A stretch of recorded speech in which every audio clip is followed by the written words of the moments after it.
नमस्कार साथियों, स्वागत है आपका निष्कर्ष आगरा के इस डिजिटल ऑनलाइन प्लेटफॉर्म पर। मैं ब्रजेश निगोरिया निष्कर्ष परिवार की तरफ से आप सभी लोगों का हार्दिक स्वागत, वंदन, अभिनंदन करता हूं। आज जिस प्रकरण के लिए हम आपसे रूबरू हुए हैं उसका उद्देश्य है सीटेट को मद्देनज़र रखते हुए सीटेट और केवीएस को, जहां हिंदी पेडागोजी, हिंदी शिक्षण से संबंधित ज़बरदस्त प्रश्न पूछे जाते हैं, उन्हीं को लेकर के हम आज आपका अभ्यास कराएंगे, यहाँ प्रैक्टिस कराएंगे। तो लगभग 15 क्वेश्चन की जो सीरीज़ है ये, जिन पर आप और हम आज विचार विमर्श करेंगे और अपना अवलोकन करेंगे। चलिए, तो इस सेशन का पहला प्रश्न यदि आपकी स्क्रीन पर आपको देख पा रहे हो तो देखिएगा। पहला प्रश्न कह रहा है कि निम्नलिखित में से विकास का निकटस्थ क्षेत्र कहते हैं। ऑप्शन ए कह रहा है मस्तिष्क का वह भाग जो भाषाई विकास के साथ कार्य करता है। ऑप्शन बी कह रहा है भाषा में प्रवाह जो बच्चे किशोरावस्था में पहुंचने पर अर्जित करते हैं। तीसरा ऑप्शन ये सी ऑप्शन कह रहा है दो बच्चों में भाषा अर्जन की निपुणता में अंतर। और डी ऑप्शन कह रहा है कि बच्चे के वास्तविक विकास तथा किसी दूसरों की सहायता से करने वाले काम के बीच का अंतर। देखिए जरा बात प्रश्न पर नजर डालें। मेरा ऐसा मानना है कि आप परीक्षा जब भी दें तो प्रश्न को पढ़ें जरूर, और प्रश्न को पढ़ेंगे कि एक बार नहीं 2 बार पढ़िएगा। प्रश्न में ही उत्तर छिपा होता है। जैसे यहाँ एक शब्द आया हुआ है कि निकटस्थ क्षेत्र, किसका? विकास का। यदि विकास के निकटस्थ क्षेत्र की यदि बात करें तो यानी कि हम इसको ऐसे समझ सकते हैं कि बालक यहां तक अपने आप पहुंच सकता है, यह इसका वास्तविक विकास है। लेकिन यहां से यहां तक पहुंचने के लिए उसे किसी के सहारे की आवश्यकता पड़ रही है। तो इस पॉइंट से लेकर के मान के चलिए पॉइंट ए है और ये पॉइंट बी है, तो ए और बी के बीच का जो अंतर है वही है समीपस्थ विकास का क्षेत्र कह सकते हैं। इसे ही सन्निकट विकास का क्षेत्र भी कहा जाता है। सन्निकट विकास का क्षेत्र भी कह सकते हैं।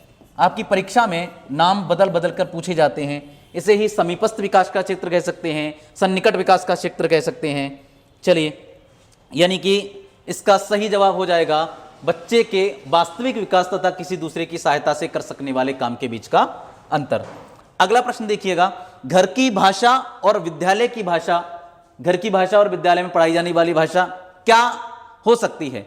सदैव टकराहट से गुजरती है, सदैव समान होती है, समान हो सकती है और सदैव अलग होती है। देखिए, जब प्रश्न ऐसे इस टाइप के प्रश्न आते हैं तो आप ये समझिएगा कि घर की भाषा और विद्यालय में पढ़ाई जाने वाली भाषा में बेसिकली या तो अंतर की बात करें तो सदैव टकराहट से गुजरती है। जब इस प्रकार के शब्द आ जाएं, सदैव, केवल, ही, तब थोड़े से सावधान हो जाइएगा और एकदम तनाव मुक्त होकर के इस पर ध्यान दीजिएगा कि सदैव शब्द कह रहा है सदैव टकराहट से गुजरती है। क्या ऐसा संभव है? नहीं। क्यों नहीं? क्योंकि ऐसा कहीं होगा ही नहीं। सदैव क्यों टकराहट से गुजरेगी? कभी कभी मातृभाषा का व्याघात होता है। जैसे भोजपुरी भाषी श को स बोलते हैं, ड को र बोलते हैं, वहां मातृभाषा में व्याघात संभव है। लेकिन सदैव ये बात ठीक ठाक स्थिति में नहीं है, यह हमारा नहीं होगा। ये कह रहा है कि सदैव समान होती है, यह भी संभव नहीं है। सदैव समान कैसे हो जाएगी? कभी किसी के समान होती, कभी किसी की नहीं होती। लेकिन सदैव समान नहीं हो सकती। लेकिन यह कह रहा है समान हो सकती है, बिल्कुल हो सकती है, समान हो सकती है, लेकिन सदैव समान नहीं हो सकती। और सदैव अलग हो, यह बात भी ठीक नहीं है। इसलिए इस प्रश्न का आंसर हो जाएगा दूसरे का सी। नेक्स्ट प्रश्न कह रहा है कि भाषा के बारे में कौन सा कथन उचित है? जब आप ऐसे प्रश्न पढ़ते हैं ना तो यह ध्यान रखिएगा, उचित और अनुचित, इन पर आप ऐसे फोकस करिएगा। उचित को उचित ही पढ़िएगा। आप भावनाओं में बह के कभी कभी उचित को अनुचित पढ़ जाते हैं, अनुचित को उचित पढ़ जाते हैं, अनावश्यक को आवश्यक पढ़ जाते हैं। जब ऐसे प्रश्न आप देखेंगे और आप यहां उचित को अनुचित पढ़ गए तो मामला नीचे पूरा समंदर की तरफ पहुंच जाओगे, और घर पर आकर देखेंगे तब आप कहेंगे ये क्या हुआ, मामला बिल्कुल खराब मोड़ पर पहुंच जाएगा। तो यहां यह कह रहा है भाषा अनिवार्यता लिखित होती है। ऑप्शन बी भाषा व्याकरण का अनुसरण करती है। सी भाषा एक नियमबद्ध व्यवस्था है। डी भाषा और बोली में कोई भी संबंध नहीं होता। देखिए, पहली बात कह रहा है भाषा अनिवार्यता लिखित होती है। अगर भाषा अनिवार्यता लिखित होती है, यदि ऐसा संभव हुआ तो क्या किसी मार्केट में अगर आप जाते हैं तो एक अनपढ़ व्यक्ति जो अगर सब्जी भी बेच रहा है या कोई अन्य कार्य कर रहा है, जो बिल्कुल भी पढ़ा लिखा नहीं है, लेकिन वो भी संप्रेषण करने में सक्षम है, अगर लिखित होती तो उसको लिखना नहीं आ रहा फिर भी बोल पा रहा है, तो ये बात तो उचित नहीं रही। क्यों? क्यों? भाषा अनिवार्यता लिखित नहीं होती, संप्रेषण नहीं कर पाएगा जो लिखना नहीं जानता। लेकिन भाषा बोल पा रहा है। भाषा व्याकरण का अनुसरण करती है? नहीं, व्याकरण भाषा का अनुसरण करती है। और अगली बात कही है कि भाषा एक नियमबद्ध व्यवस्था है। यह बिल्कुल सत्य बात है। भाषा नियमों से नहीं सीखी जाती, लेकिन एक नियमबद्ध व्यवस्था होती है। अगर डी ऑप्शन की बात करें कि भाषा और बोली में कोई भी संबंध नहीं होता, यह तो निरर्थक बात है। बोली परिष्कृत होकर के उपभाषा बनती है, उपभाषा परिष्कृत होकर के भाषा में परिवर्तित होती है। तो इसका सही जवाब हो जाएगा भाषा एक नियमबद्ध व्यवस्था होती है। यहां एक चीज ध्यान रखिएगा कि भाषा अर्जित की जाती है, भाषा अर्जित की जाती है, भाषा परिवर्तनशील होती है, भाषा परिवर्तनशील होती है, और भाषा एक नियमबद्ध व्यवस्था होती है। परिवर्तनशील कैसे होती है? इस चीज को जरा हम ऐसे समझें कि पहले कर्म हुआ करता था, संस्कृत में कर्म का बना कम्म बन गया, और कम्म से ही निर्माण हो गया काम का, ऐसे समझिएगा। तो इसके मायने ये है कि भाषा परिवर्तनशील होती है, ये बात नितांत रूप से सत्य है। भाषा अर्जित होती है, ये बात भी सत्य है। अगर आपसे कोई कहता है कि भाषा पैतृक संपत्ति होती है, तो ये गलत है। गलत क्यों है? मान के चलिए आपका जन्म यहां हुआ और आपको जन्म के उपरांत ही तुरंत ही कनाडा भेज दिया गया। अब वहां कनाडा पहुंचने के बाद आपकी जो लैंग्वेज होगी वो वहां के परिवेश के अनुसार आप कनाडा की लैंग्वेज बोलेंगे।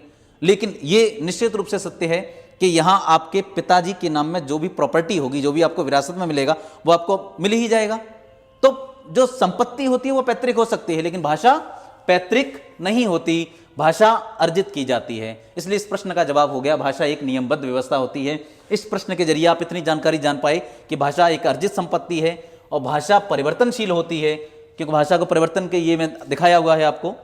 अगले प्रश्न की ओर बढ़ते हैं। अगला प्रश्न कह रहा है, कक्षा में कुछ बच्चे लिखते समय वर्तनी संबंधी त्रुटियां करते हैं, त्रुटियां अधिगम का हिस्सा हैं। उसके बाद कह रहा है, एक भाषा शिक्षक के रूप में आप क्या करेंगे? त्रुटियों पर बिल्कुल ध्यान नहीं देंगे। अगर बिल्कुल ध्यान नहीं दिया तो मामला गड़बड़ हो जाएगा। वो सीखने की बजाय उसको गलत ही लिखता जाएगा। अगर वो मतलब को मतबल पढ़ रहा है तो उसको वो पढ़ता रहेगा। अगला कह रहा है, उनसे शब्दों को 20 बार लिखने के लिए कहेंगे। मशीन बनाना चाह रहे हैं उसे? मशीन नहीं बनाना है। मशीन बनाने का मतलब है आपको उसको बार बार लिखने के लिए देंगे। ये तो ड्रिल करा रहे हैं आप उसे, ऐसा कुछ तो ये संभव नहीं है। आप सख्त निर्देश देंगे कि वे आगे से गलती न करें, आगे से गलती न करने के सख्त निर्देश देंगे। सख्त निर्देश तो देना ही नहीं है, क्योंकि आज की शिक्षा है बाल केंद्रित शिक्षा, और बाल केंद्रित शिक्षा में नियम है बाल देवो भव। बालक देवता का रूप होता है और देवताओं को सख्त निर्देश दिए जाते हैं। नहीं, बाल केंद्रित शिक्षा में बाल केंद्रित शिक्षा का हनन हो जाएगा, ये कि सख्त निर्देश देंगे कि वे आगे से गलती ना करें। लेकिन अगला ऑप्शन कह रहा है कि शब्दों को सही रूप लिखते हुए बच्चों को दोनों तरह के शब्दों का अवलोकन करके अंतर पहचानने का अवसर देंगे। बिल्कुल सही बात है, शब्दों का अंतर पहचानने का अवसर देंगे। भाषा प्रयोग के अवसर देना ही तो बालक के लिए सर्वांगीण विकास तभी तो हो पाएगा। सर्वांगीण विकास के लिए सबसे अच्छा काम क्या है? उसे विभिन्न भाषिक परिवेशों में उसकी भाषाई क्षमता को प्रयोग करने के अवसर उपलब्ध कराना। अवसर जितने ज्यादा उपलब्ध कराएंगे तो आप संभव कर पाएंगे। अगली बात है कि लिखना क्या है? पूछ रहा है लिखना क्या है। एक बेहद जटिल प्रक्रिया है। अगर बेहद जटिल प्रक्रिया है तो हर व्यक्ति सीखेगा कैसे? निरर्थक बात है। अगला कह रहा है एक अत्यंत यांत्रिक प्रक्रिया है, मैकेनिज्म बना रहा है, यह भी गलत हो जाएगा। इसने कहा एक तरह की बातचीत है, सोच सकते हैं। एक अनिवार्य कुशलता है जिसे जल्दी प्राप्त किया जा सकता है। अगर अनिवार्य कुशलता जल्दी प्राप्त किया जा सकता वाला है तो बालक जन्म होते ही लिखने क्यों नहीं सीख जाता? तो ये एक तरीके की बातचीत है। जब आप पढ़ते हैं भाषाई कौशलों को पढ़ते हैं तब आप पढ़ते हैं सुनना, बोलना, पढ़ना और लिखना। ये 4 कौशलों के बारे में जब आप पढ़ते हैं, इनको 2 भागों में बांट दिया जाता है, अभिव्यक्त्यात्मक कौशल और ग्राह्यात्मक कौशल। तो इनका भी सबसे पहले आप जानते हैं सुनना, फिर बोलना, फिर पढ़ना, फिर लिखना। तो लिखना भी एक तरीके की बातचीत है, अभिव्यक्ति का साधन है। आप किसी भी अपने विचारों को किसी भी व्यक्ति के सामने कैसे प्रकट कर सकते हैं? 2 ही तरीके हैं, या तो आप बोल करके कहेंगे या आप लिख करके कहेंगे। तो बोलने के अलावा लिख करके बता सकते हैं, तो ये एक प्रकार की बातचीत हो जाएगी। इसलिए सी विकल्प हमारा सही हो जाएगा। अगले प्रश्न की तरफ चलते हैं। तो अगला प्रश्न कह रहा है कि भाषा अर्जन के संबंध में कौन सा कथन सत्य है? सत्य पूछ रहा है आपसे और कह रहा है भाषा अर्जन एक उद्देश्य होता है। दूसरा, समाज सांस्कृतिक परिवेश के अनुसार अर्थ ग्रहण की प्रक्रिया स्वाभाविक होती है। भाषा अर्जन में बच्चे को बहुत अधिक प्रयास करना पड़ता है। भाषा अर्जन में किसी अन्य भाषा का व्याघात होता है। आप यहां 1 मिनट में भी सीखेंगे कि अर्जन और अधिगम में अंतर क्या है। इसको जरा देखिएगा। एक लिखा है अर्जन और एक लिखा है अधिगम। दोनों में बेसिकली अंतर, सूक्ष्म सा अंतर है जिसे आप समझ पाएंगे। अर्जन करने के लिए उसे अतिरिक्त प्रयास करने की आवश्यकता नहीं होती। अर्जन सहज और स्वाभाविक होता है। घर पर बालक गया और बालक ने एक सामने अपनी मोटरसाइकिल देखी, उसने अपने दादाजी से पूछा ये क्या है, तो दादाजी ने कहा ये फटफटिया है। उसके बाद में माता जी से पूछा, उन्होंने कहा मोटरसाइकिल है। भाई से पूछा बाइक है। एक ही शब्द के 3-3 महीने पता लग गए उसे, कोई अतिरिक्त प्रयास करना पड़ा नहीं। तो ये अर्जन सहज और स्वाभाविक होता है। यहां क्लास नहीं लगती कि 7 से 8 बजे तक आपको संज्ञा सिखाई जाएगी, 8 से 9 बजे तक आपको सर्वनाम सिखाया जाएगा, लेकिन अधिगम में एक नियमित व्यवस्था है, यहां प्रयास करना पड़ता है, इसके लिए उद्देश्य होता है। इसलिए यहां कह रहा है भाषा अर्जन एक उद्देश्य होता है, नहीं। उद्देश्यपूर्ण शिक्षा, जब आप उद्देश्यपूर्ण भाषा सीखेंगे तो अधिगम होगा, अर्जन नहीं होगा। दूसरा पूछ रहा है समाज सांस्कृतिक परिवेश के अनुसार अर्थ ग्रहण की प्रक्रिया स्वाभाविक होती है। जैसे कि मैंने आपको बताया था कि अर्जन सहज व स्वाभाविक होता है, अर्जन सहज व स्वाभाविक होता है, जबकि अधिगम कैसा होता है, तो प्रयासपूर्ण होता है, प्रयासपूर्ण होता है। तो यहां कह रहा है अर्थ ग्रहण की प्रक्रिया स्वाभाविक होती है, तो ये बिल्कुल ठीक ठाक स्थिति में है और आप समझ पा रहे हैं। अगला भाषा अर्जन में बहुत अधिक प्रयास करना पड़ता है, तो अर्जन में प्रयास नहीं करना पड़ता, प्रयास करना पड़ता है अधिगम में। अगला कह रहा है भाषा अर्जन में किसी अन्य भाषा का व्याघात होता है, क्यों होगा व्याघात? अगला प्रश्न, भाषा कौशलों के संबंध में कौन सा कथन सत्य है या सही पूछ रहा है। भाषा कौशल जैसे कि मैंने आपको अभी बताए थे, सुनना, बोलना, पढ़ना और लिखना। इसमें कहा भाषा के सभी कौशलों को नए सिरे से सिखाने की आवश्यकता है, नहीं। क्यों सिखाएंगे उसे नए सिरे से? भाषा कौशल एक दूसरे से स्वतंत्र होते हैं? स्वतंत्र नहीं होते। भाषा के कौशल अंतः संबंधित होते हैं, बिल्कुल सत्य है, ये परस्पर संबंधित होते हैं। अगला कह रहा भाषा के चारों कौशल एक दूसरे को प्रभावित नहीं करते, ये बिल्कुल गलत बात है, प्रभावित करते हैं। और ऐसे इस प्रश्न का सही जवाब हो जाएगा ऑप्शन सी। जैसा कि मैं आपको बता दूं कि भाषाई कौशल इनको, भाषाई कौशलों को 2 भागों में बांटा जाता है। पहला भाग होता है ग्राह्यात्मक और दूसरा भाग होता है अभिव्यंजनात्मक। दूसरा भाग होता है अभिव्यंजनात्मक। ग्राह्यात्मक, जब दूसरों के विचारों को हम ग्रहण करेंगे तो ग्राह्यात्मक हो जाएगा, जब अपने विचार दूसरों पर प्रकट करेंगे तो अभिव्यंजनात्मक हो जाएगा। और ग्राह्यात्मक कौशल में जो आते हैं वो आते हैं सुनना, कौमा पढ़ना। अभिव्यंजनात्मक कौशल में आते हैं लिखना, कौमा बोलना।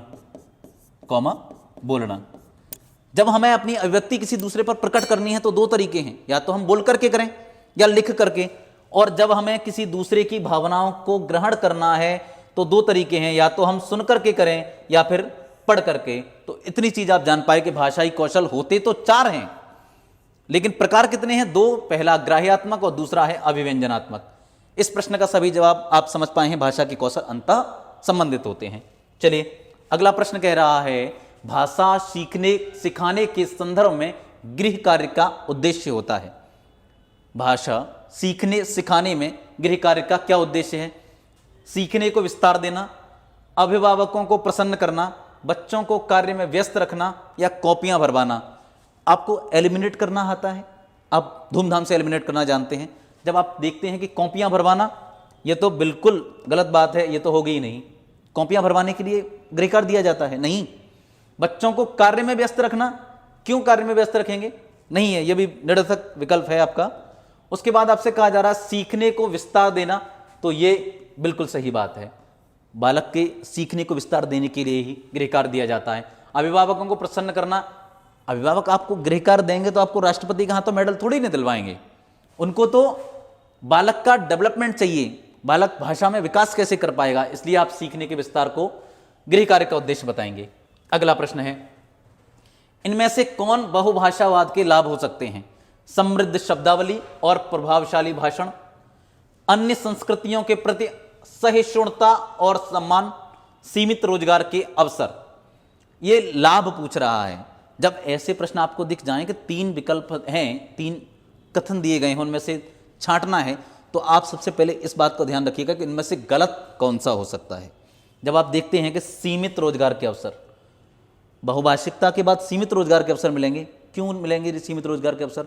रोजगार के अवसर तो बढ़ेंगे, रोजगार के अवसर बढ़ेंगे यदि आपके अंदर है बहुभाषा, एक से अधिक भाषाओं का ज्ञान होना तो अच्छी बात है।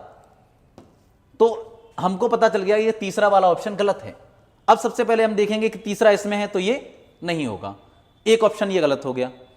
अब जब देखते हैं समृद्ध शब्दावली और प्रभावशाली भाषण, तो समृद्ध शब्दावली जहां आया है, इसको जरा सही कर लीजिएगा, समृद्ध शब्दावली और प्रभावशाली भाषण, तो ये बिल्कुल सही बात है।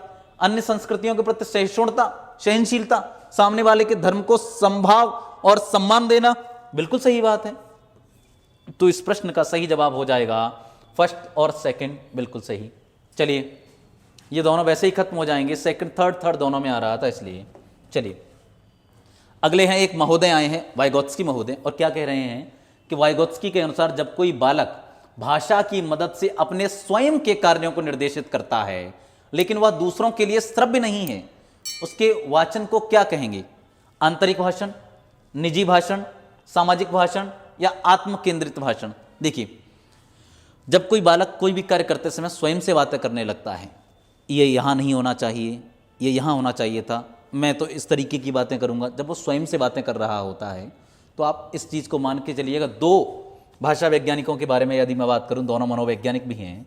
पहला बात करूँ मैं तो उनका नाम है जीन पियाजे, उनका नाम है जीन पियाजे। और दूसरे महोदय हैं, उनका नाम है लेव वाइगोत्स्की, लेव वाइगोत्स्की। इन दोनों महोदयों की यदि बात की जाए तो जीन पियाजे कहते हैं कि बालक यदि स्वयं से बातें करता है, जब भाषा की मदद से स्वयं के कार्यों को निर्देशित करने के लिए जब बात होती है, तो ये कहते हैं आत्म केंद्रितता, इनके द्वारा कहा जाता है आत्म केंद्रितता। और पियाजे जब कहते हैं तो ये कहते हैं निजी भाषण या निजी वार्ता, निजी भाषण या निजी वार्ता, या इसी को कहा जाता है व्यक्तिगत वार्ता। इसी को क्या कहा जाता है? व्यक्तिगत वार्ता, व्यक्तिगत वार्ता। यानी कि इस प्रश्न का सही जवाब हो जाएगा निजी भाषण। और आप ये चीज़ भी जान पाए कि पियाजे इसे क्या कहते हैं? पियाजे कहते हैं कि विचार पहले आता है, भाषा बाद में आती है, जबकि वाइगोत्स्की कहते हैं कि भाषा पहले और विचार बाद में। अगले प्रश्न की तरफ नजर डालते हैं, तो अगला है शिशुओं में भाषा के विकास के संबंध में कथनों पर विचार कीजिए। पहला कथन कह रहा है कि बच्चे की भाषा का आरंभ जन्म रोदन से ही शुरू हो जाता है। दूसरा ऑप्शन, 6 से 12 महीने के दौरान एक बच्ची तरह तरह के बबलाना और दोहराव वाले बबलाना में संलग्न रहती है, संलग्न रहता है, या संलग्न बच्ची है तो संलग्न रहती है। ये कह रहा है असही है, ब गलत है, अगलत है, ब सही है, अ और ब दोनों सही हैं, अ और ब दोनों गलत हैं। पहले देखिएगा, बच्चे की भाषा का आरंभ जन्म रोदन से ही शुरू हो जाता है, बिल्कुल सत्य बात है। जब बालक ने जन्म लिया उसके बाद ही रोने के माध्यम से वो अपनी अभिव्यक्ति देने लगता है। अगर उसे भूख लगती है, तो वो रो करके बताता है, तभी माँ उसे दूध देती है। जन्म होने के बाद वो तुरंत ही तो यानी कहने लगता कि मुझे दूध चाहिए, आई नीड सम मिल्क, ऐसा कुछ नहीं कहता। तो यानी कि बच्चे की भाषा का आरंभ जन्म रोदन के साथ शुरू हो जाता है, बिल्कुल सत्य बात है। 6 से 12 महीने के दौरान एक बच्ची तरह तरह के बबलाना और दोहराव वाले बबलाना में संलग्न रहती है। 6 से 12 महीने तक बबलाना रहता है, जैसे बा, दा, इस तरीके के वर्ड का प्रोनाउंसिएशन करती है, उच्चारण करती है। अर्थात इसका सही जवाब हो जाएगा आ और ब दोनों सही हैं, ऑप्शन सी बिल्कुल सही है। अगला, यदि शिक्षक विद्यार्थियों को शब्दावली सीखने में मदद करना चाहते हैं तो कौन सा तरीका सबसे प्रभावशाली होगा? पहला, कहानियों और चित्रों का प्रयोग, दूसरा ड्रिल का प्रयोग, तीसरा लिखित अभ्यास का प्रयोग, चौथा पाठ्य पुस्तकों का उपयोग। जब छोटे बच्चे होते हैं तो उनके सामने एक चीज़ आती है, जब आप कहते हैं पाठ्य पुस्तक का आवरण भी आकर्षक होना चाहिए, यथा स्थान पर चित्र होने चाहिए, और कथा और कहानियों के माध्यम से वो ज़्यादा अच्छा सीखते हैं। जब यहाँ बात की जाती है ड्रिल, तो ड्रिल के मायने होते हैं दोहराव, ड्रिल माने दोहराव। तो दोहराव, वही बच्चे को मशीन नहीं बनाना है, बार बार प्रतिक्रियाएं करने के लिए आप कहेंगे तो कैसा संभव है, तो ये तो गलत हो जाएगा। अगला, पाठ्य पुस्तकों का प्रयोग सही है, लेकिन इससे भी सही ये है कि आप कहानियों और चित्रों का प्रयोग करेंगे, क्योंकि कहानियों और चित्रों के माध्यम से बालक अच्छा सीखता है। होता क्या है कि जब कहानी, बच्चे को बचपन में कहानियाँ सुनने में उसे बहुत आनंद आता है, परियों की कहानियाँ सुनाई जाएं इस तरीके से कुछ, है ना, तो और चित्रों के प्रयोग से अच्छा सीखता है, क्योंकि वो शिक्षण और अधिगम दोनों को रुचिकर बनाते हैं। इसलिए कहानियों और चित्रों का प्रयोग इसके लिए सही, सबसे प्रभावशाली पूछा है। प्रभावशाली तो ये भी हैं, लेकिन सबसे प्रभावशाली की यदि बात करी जाए तो कहानियों और चित्रों का प्रयोग हो जाएगा। अगला प्रश्न कह रहा है कि बहुभाषावाद शिक्षा का एक ऐसा संसाधन है, बहुभाषावाद शिक्षा का एक ऐसा संसाधन है जिसका उद्देश्य है शिक्षण अधिगम के लिए शिक्षार्थियों की भाषाओं का उपयोग। ऑप्शन बी, शिक्षार्थियों को यथासंभव अधिक से अधिक भाषाएं सिखाना। ये अधिक से अधिक भाषाएं सिखाना रोबोट थोड़े ही नहीं है बालक, जो आप उसे अधिक से अधिक भाषाएं सिखाएंगे। शिक्षण अधिगम के लिए शास्त्रीय भाषाओं का प्रयोग करना।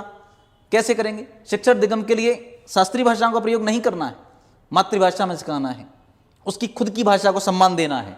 रोजगार है तो अंग्रेजी भाषा और संस्कृत के लिए मातृभाषा सीखने के लिए सक्षम बनाना, यानी कि पहले उसे बताएंगे आपको रोजगार पाना है तो आप अंग्रेजी सीखिए। बच्चे की जो प्रारंभिक शिक्षा है, शिक्षण अधिगम है, वो एनसीएफ, एनईपी सभी कह के ये कहने वाले हैं कि बच्चे की प्रारंभिक शिक्षा मातृभाषा में दिलवाइए। तो यहाँ बच्चा जो अपने साथ अपनी मातृभाषा के कुछ शब्द लेकर के आता है, उनको हमें पोषित करना चाहिए। बालक जब कक्षा में कुछ अपनी शब्दों का प्रयोग करता है, मातृभाषा के शब्दों का प्रयोग करता है, तो उसे हमें सहर्ष स्वीकार करना चाहिए, क्योंकि बहुभाषिकता एक संसाधन है, ना कि एक बाधा। बहुभाषिकता क्या है? एक संसाधन है। बहुभाषिकता क्या है? एक संसाधन है, न कि बाधा, न कि बाधा। यानी कि बहुभाषिकता क्या है? संसाधन है, एक बाधा नहीं है। तो इसका सही जवाब हो जाएगा ऑप्शन ए, शिक्षण अधिगम के लिए शिक्षार्थियों की ही भाषा का प्रयोग करेंगे। अगला प्रश्न है, एक बोली मानक बोली का दर्जा पाने के लिए निम्नलिखित चरणों में से गुजरती है। चयन, संहिताकरण, उद्देश्यों का निर्धारण। चयन, स्वीकृति, संहिताकरण और उद्देश्य का निर्धारण। चयन, उद्देश्यों का निर्धारण, संहिताकरण और स्वीकृति। चयन, स्वीकृति और संहिताकरण, उद्देश्यों का निर्धारण। जब एक मानक बोली होती है, उसे भाषा का दर्जा देना है। पहले बोली, उपभाषा, फिर भाषा परिष्कृत होकर के भाषा बनेगी। अब आप एक समझिए, पहले उसका चयन होता है। पहले क्या होता है? चयन होता है। पहले होगा चयन। चयन के बाद उसके उद्देश्य क्या क्या हैं, तो उन उद्देश्यों पर बात होगी। तो होगा उद्देश्यों का निर्धारण।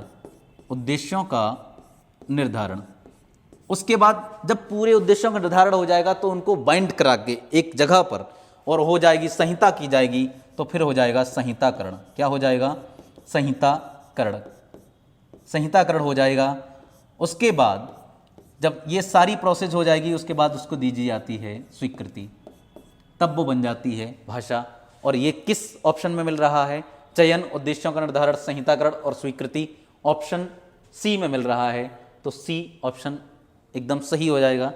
अगला प्रश्न है, इनमें से प्राथमिक स्तर पर पूछ रहा है। प्रश्न के की पॉइंट को समझिएगा कि प्रश्न में ही जवाब होता है आपका। प्राथमिक स्तर पर भाषा शिक्षण का कौन सा उद्देश्य अनिवार्यता नहीं है? मैंने कहा था नहीं है, पूछ रहा है। अगर आपने नहीं है को इग्नोर कर दिया, आपने देखा मानवीय मूल्यों का विकास, आपने कहा बस हो गया काम, लगा दीजिए इसको, घर आके देखा मामला निपट गए आप। ऐसा नहीं करना है। मानवीय मूल्यों का विकास लक्षण है। भाषा के अलंकारिक प्रयोग की क्षमता का विकास, इसमें अलंकारिक हो जाएगा। एक प्रत्यय की खासियत होती है प्रथम वर्ण को दीर्घ कर देना, तो अलंकारिक प्रयोग की क्षमता का विकास हो जाएगा। ये नहीं होगा, क्योंकि बच्चे को प्राथमिक स्तर की बात चल रही है, तो प्राथमिक स्तर पर उसमें अलंकारिक क्षमता का विकास नहीं करेंगे आप। विभिन्न संदर्भों में प्रयुक्त शब्दों के सही अर्थ ग्रहण करना, बिल्कुल सही बात है, ये सही है। विभिन्न संदर्भों और स्थितियों में अपनी बात व्यक्त करने की कुशलता का विकास, बिल्कुल सही है। मानवीय मूल्यों का विकास, बिल्कुल सही है। ये तीनों सही हैं, इसलिए ये हमारे जवाब नहीं होंगे, क्योंकि पूछा क्या गया है? नहीं है, इसलिए इसका जवाब हो जाएगा भाषा के अलंकारिक प्रयोग की क्षमता का विकास।